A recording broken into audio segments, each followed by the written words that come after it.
ಎಲ್ಲರಿಗೂ ನಮಸ್ಕಾರ. ಇದರಲ್ಲಿ ಹುರಿ ಹಿಟ್ಟು ಮಾಡ್ತಾ ಇದ್ದೀನಿ.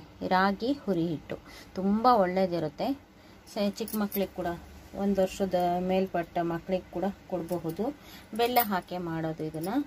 ಸಿಹಿ ತಿಂಡಿ. ಇದರಲ್ಲಿ ಅದೇ ರಾಗಿ ಹುರಿ ಹಿಟ್ಟು ಮಾಡಿ ಅದರಲ್ಲೇ ರಾಗಿ ಉಂಡೆ ಅಥವಾ ರಾಗಿ ಲಡ್ಡು ಅಂತ ಕೂಡ ಮಾಡ್ಬೋದು. ಅದನ್ನು ಇವತ್ತು ಯಾವ ರೀತಿ ಮಾಡೋದು ಅಂತ ತೋರಿಸ್ತಾ ಇದ್ದೀನಿ.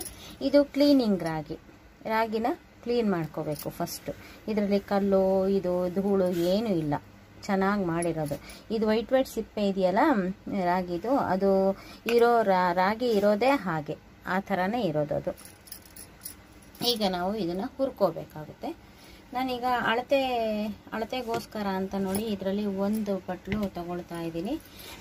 ಯಾಕೆ ಅಂದರೆ ನಾವು ಬೆಲ್ಲ ಹಾಕಬೇಕಲ್ಲ, ಆದ್ದರಿಂದ. ಇದರಲ್ಲಿ ಹುರಿ ಹಿಟ್ಟಲ್ಲಿ ಖಾರದ್ದು ಕೂಡ ಮಾಡ್ಬೋದು.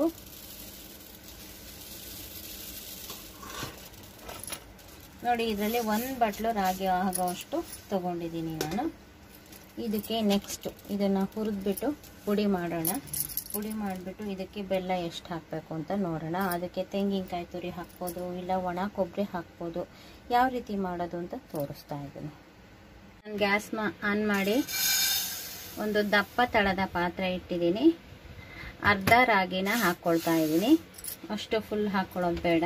ಅಲ್ಲೊಂದು ಇಲ್ಲೊಂದು ಹರಡಾಗಬೇಕಾದ್ರೆ ಎಲ್ಲ ಹುರಿದಿರುತ್ತೆ, ಆವಾಗ ತೆಗಿಯೋಣ. ಚೆನ್ನಾಗಿ ಹುರ್ಕೋಬೇಕು. ನೋಡಿ, ಪಕ್ಕದಲ್ಲೇ ಒಂದು ತಟ್ಟೆ ಇಟ್ಕೊಂಡಿದ್ದೀನಿ, ಇಲ್ಲಿ ಹುರಿತಾ ಇದ್ದೀನಿ. ಈಗ ಇದನ್ನು ಚೆನ್ನಾಗಿ ಹುರಿದ್ಬಿಟ್ಟು, ಹದವಾಗಿ ಹುರಿಬೇಕು. ಹುರಿದ್ಬಿಟ್ಟು ಇದಕ್ಕೆ ಹಾಕ್ಕೊಳ್ತೀನಿ. ಒಂದು ಸ್ವಲ್ಪ ಆರವಾಸೆ ಆದಮೇಲೆ ನಾವು ಮಿಕ್ಸಿಗೆ ಹಾಕ್ಕೋಬೇಕು. ಇದರಲ್ಲಿ ರಾಗಿ ಹುರಿದಿದ್ದು ಘಮ ಒಂದು ಸ್ವಲ್ಪ ಬರುತ್ತೆ, ಕಮ್ಮಗೆ ಪರಿಮಳ ಬರುತ್ತೆ, ಆವಾಗ ಗೊತ್ತಾಗುತ್ತೆ. 1-2 ಹರಳು ಕೂಡ ಅರಳುತ್ತೆ. ಅಮ್ಮ ಎಲ್ಲ ಕಲ್ಲಲ್ಲಿ ಬೀಸರು. ಇವಾಗ ಕಲ್ಲು ಸಾಮಾನ್ಯ ಇರೋದಿಲ್ಲ. ಮಿಕ್ಸಿನಲ್ಲೇ ಪುಡಿ ಮಾಡೋ ಜಾಗದಲ್ಲಿ ಸ್ವಲ್ಪನೇ ಪುಡಿ ಮಾಡ್ಕೊಬೇಕು.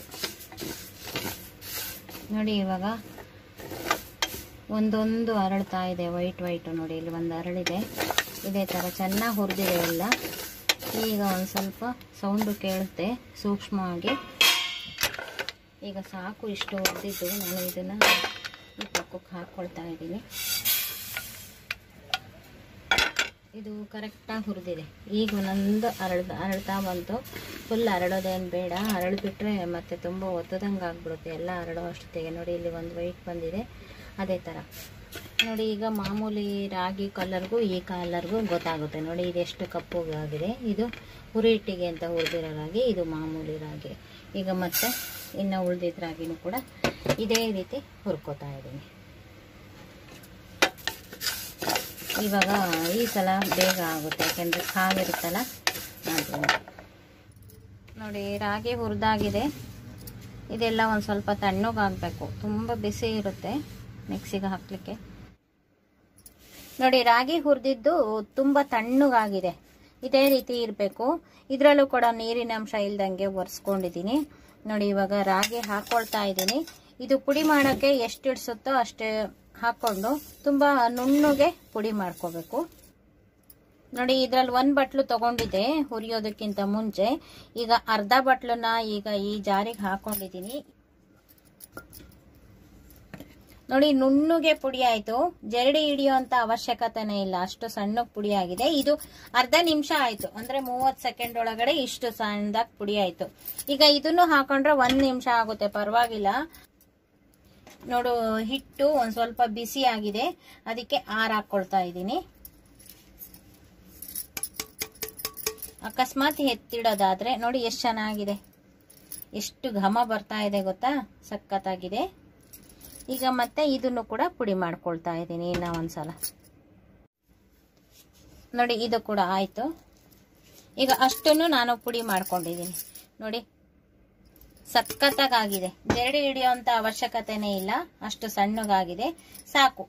ಎಷ್ಟು ಕಮ್ಮಗೆ ವಾಸನೆ ಬರ್ತಾ ಇದೆ ಗೊತ್ತಾ. ಈಗ ನಾನು ಹುರಿ ಹಿಟ್ಟು ಕಲಸೋದು. ನಮ್ಮಮ್ಮ ಇದೇ ರೀತಿ ಹುರ್ಕೊಂಡ್ಬಿಟ್ಟು ಬೀಸೆ ಕಲ್ಲಲ್ಲಿ ಬೀಸಾದ್ಮೇಲೆ ನಮಗೆ ಹೇಗೆ ಕಲಸ್ಕೊಡ್ತಾ ಇದ್ರು, ಏನೇನು ಹಾಕಿ ಅಂತ ಅದನ್ನ ಮಾತ್ರ ತೋರಿಸ್ತೀನಿ. ಅದ್ರ ನಂತರ ನಾವು ಮಾಲ್ಟು, ಇದು ಒಂದೇ ಪುಡಿನಲ್ಲಿ ಮಲ್ಟಿಗ್ರೇನ್ ಇದ್ರದ್ದು ನಾನು ಆಮೇಲೆ ಇನ್ನೊಂದ್ಸಲ ತೋರಿಸ್ತೀನಿ. ಇದು ಒಂದೇ ಪುಡಿನಲ್ಲಿ ಯಾವ ರೀತಿ ಮಾಲ್ಟ್ ಮಾಡ್ಕೊಳ್ಳೋದು ಅದನ್ನು ಕೂಡ ತೋರಿಸ್ತೀನಿ ನೋಡಿ. ರಾಗಿ ಹಿಟ್ಟು 1 ಬಟ್ಲು ತಗೊಂಡಿದ್ದೀನಿ, 3/4 ಬಟ್ಲು ಬೆಲ್ಲ, 3/4 ಬಟ್ಲು ತೆಂಗಿನಕಾಯಿ ತುರಿ. ಇದು ಹಸಿ ತೆಂಗಿನಕಾಯಿ, ಇವಾಗ ತುರಿದಿರೋದು, ಇವಾಗ ಒಡೆದು ತುರಿದಿರೋದು. ಆ ಥರದ್ದೇ ತಗೊಂಡ್ರೆ, ಫ್ರೆಶ್ ತಗೊಂಡ್ರೆ ತುಂಬ ಚೆನ್ನಾಗಿರುತ್ತೆ. ಇವಾಗ ಇದನ್ನ ಕಲಸೋಣ. ಇದೇ ಹುರಿ ಹಿಟ್ಟು, ಸಖತ್ತಾಗಿರುತ್ತೆ. ಬೇರೆ ಒಂದು ಸ್ವಲ್ಪ ಬೇಕು ಅಂದರೆ ಏಲಕ್ಕಿ ಪುಡಿ ಹಾಕೋಬಹುದು, ಮತ್ತೆ ಇನ್ನೇನು ಬೇಕಾಗಿರೋದಿಲ್ಲ. ನೋಡಿ ಹಿಟ್ಟನ್ನು ಹಾಕೊಂಡಿದ್ದೀನಿ, ಮತ್ತು ಇದಕ್ಕೆ ಬೆಲ್ಲ ಹಾಕೊಂಡಿದ್ದೀನಿ. ಬೆಲ್ಲ ಇಷ್ಟು ಬೇಕಾ ಅಂತಂದರೆ ಬೇಕಾಗುತ್ತೆ, ಯಾಕೆಂದರೆ ತೆಂಗಿನಕಾಯಿನೂ ಕೂಡ ಹಾಕೊಂಡಿರ್ತೀವಲ್ಲ, ಆದ್ದರಿಂದ ಇದಕ್ಕೆ ನೀರು ಏನು ಹಾಕುವಂಗಿಲ್ಲ.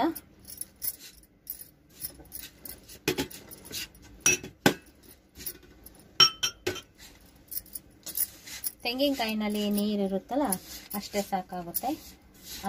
ಅದ್ರ ಜೊತೆಗೆ ಬೆಲ್ಲ ಬೇರೆ ಇರುತ್ತಲ್ಲ, ತುಂಬ ಚೆನ್ನಾಗಾಗುತ್ತೆ. ನೋಡಿ ಎಷ್ಟು ಚೆನ್ನಾಗಾಗುತ್ತೆ. ಈ ರೀತಿ ಕಲಿಸ್ಕೊಂಡು ಬಟ್ಲಿಗೆ ಹಾಕ್ಕೊಟ್ರೆ ಮಕ್ಕಳು ತುಂಬ ಚೆನ್ನಾಗಿ ತಿಂತಾರೆ.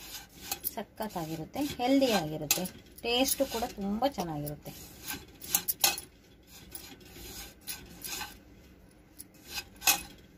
ಈಗ ಇದು ಜಸ್ಟ್ ತಿಂದ್ಬಿಡ್ಬೇಕು, ಹೀಗೆ ಕಲಿಸ್ಬಿಟ್ಟು. ಯಾಕೆಂದರೆ ತೆಂಗಿನಕಾಯಿ ಹಾಕಿರೋದ್ರಿಂದ ಇಡೋದಕ್ಕೆ ಬರೋದಿಲ್ಲ. ತುಂಬ ಹೆಲ್ದಿ ಆಗಿರುತ್ತೆ, ತೆಂಗಿನಕಾಯಿ ಕೂಡ ತುಂಬ ಒಳ್ಳೇದಲ್ವಾ, ಆದ್ದರಿಂದ ನೋಡಿ ಎಷ್ಟು ಚೆನ್ನಾಗಿ ಬರುತ್ತೆ. ಈ ರೀತಿ ಆಗುತ್ತೆ ನೋಡಿ. ಇಷ್ಟು ಪುಡಿಗೆ ಒಂದೇ ಏಲಕ್ಕಿ ಕಾಯಿ ಪುಡಿ ಕುಟ್ಟಿ ಹಾಕೊಂಡಿದ್ದೀನಿ.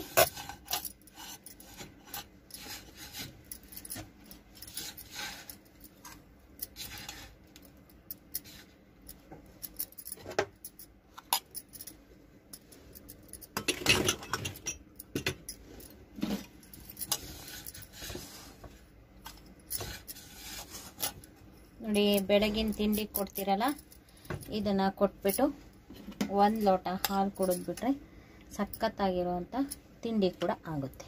ನೋಡಿ ಎಷ್ಟು ಚೆನ್ನಾಗಿದೆ ರಾಗಿ ಹುರಿ ಹಿಟ್ಟು. ನಾನೀಗ ಇದರಲ್ಲೇ ಇದು ನೋಡಿ ತಿಂದು ನೋಡಿದರೆ ತುಂಬ ಟೇಸ್ಟ್ ಆಗಿರುತ್ತೆ, ಸಖತ್ತಾಗಿರುತ್ತೆ. ನೋಡಿ ಎಷ್ಟು ಚೆನ್ನಾಗಿದೆ ಗೊತ್ತಾ. ಈಗ ಇದೇ ಹುರಿ ಹಿಟ್ಟಲ್ಲಿ ಈಗ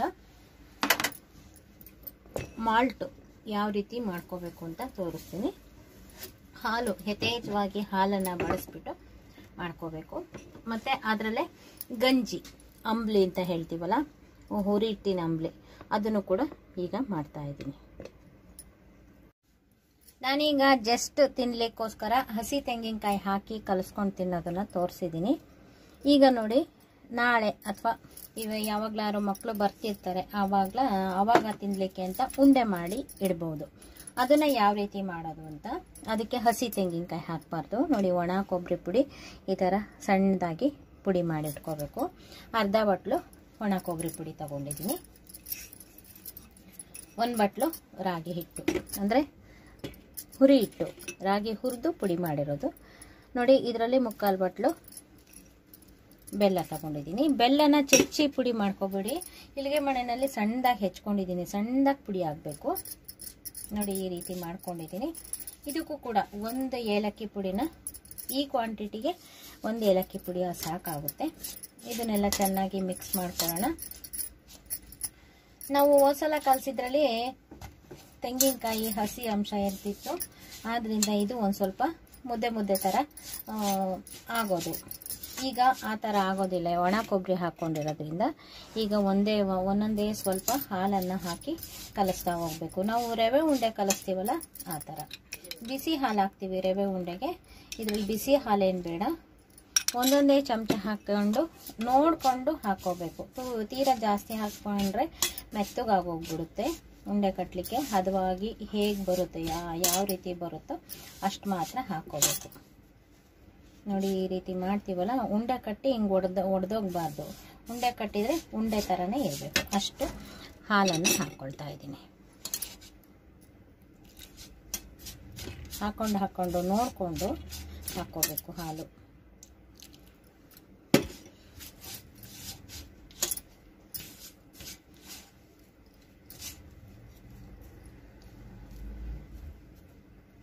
ನೋಡಿ ಇಲ್ಲಿಗೆ ಕರೆಕ್ಟಾಗಿದೆ.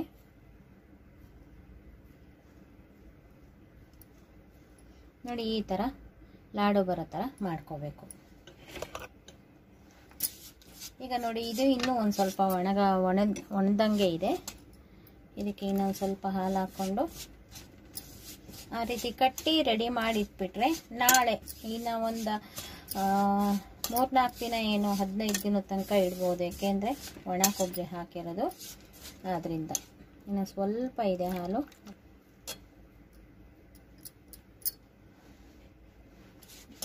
ನೋಡಿ ಇದನ್ನು ಎಲ್ಲ ಉಂಡೆ ಕಟ್ಟಿ ರೆಡಿ ಮಾಡ್ಕೊಳ್ತೀನಿ. ನೋಡಿ ಅಷ್ಟನ್ನು ಉಂಡೆ ಕಟ್ಟಿದ್ದೀನಿ. ನೋಡಿ ಈ ಥರ ಉಂಡೆ ತಿಂದ್ಬಿಟ್ಟು 1 ಲೋಟ ಹಾಲು ಕುಡಿದ್ಬಿಟ್ರೆ ಮಕ್ಕಳಿಗೆ ಟಿಫನ್ ಆದಂಗೆ ಆಗುತ್ತೆ. ಸಂಜೆ ಹೊತ್ತಾದರೂ ಕೊಡ್ಬೋದು. ತುಂಬ ಚೆನ್ನಾಗಿರುತ್ತೆ, ಆರೋಗ್ಯಪೂರ್ಣವಾಗಿರುತ್ತೆ.